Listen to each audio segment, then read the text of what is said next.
Ushbu kitob AQShda yashab ijod etgan adib Jeyms Fenimore Cooper qalamiga mansub bo'lib, Erkin Mirobidov tomonidan Chingachgook fojiasi yoxud Susquehanna manbalarida nomi ostida tarjima qilingan ko'rinishidir.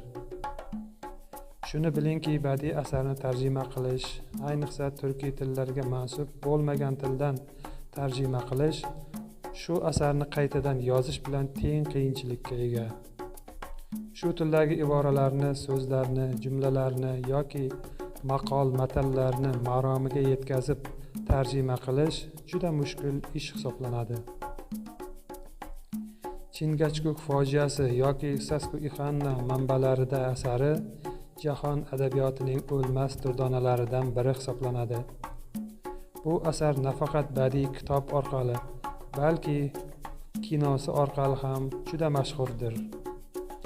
Mashhur amerikalik adib Fenimore Cooperning Siz aziz kitobxonlarga havola qilinayotgan ushbu romani Kun paypoq beshligi pantologiyasining 4-kitobidir.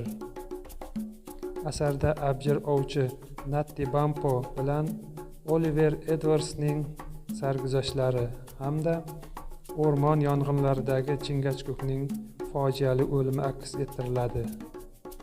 Ushbu kitob ilk bor o'zbek tilida 1986-yilda chop etilgan. Hozirgi davr kitobxonlarining talab va iltimoslariga asosan asar tarjimasiga qo'shimcha iqtiboslar kiritildi va asar hozirgi o'zbek adabiy tili qoidalari asosida qayta tahrirlandi.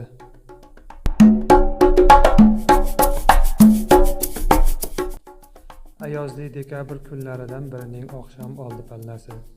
Kech yaqinlab botayotgan quyoshning qiya nurlari yuqorida zikr etganimiz xavfli tog' yonbag'rlaridan asta-asta ko'tarilib borayotgan chana aravani yoritib turardi.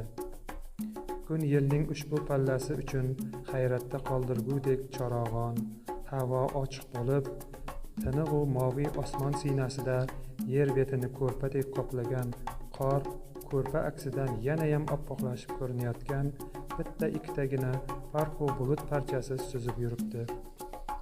Yo'l jardara yoqasidan aylanib yuqorilab borardi. Bir tomoni to'sin devorchalar bilan mustahkamlangan, ikkinchi tomonidagi tor yonbag'ri kesib yo'nilgandi. Shu boisdan o'sha zamonning ot ulovlari yo'ldan bemalol yurishi mumkin edi. Ammo bu paytda yo'lni ham, to'sin devorchalarni ham qor ko'mib ketgandi.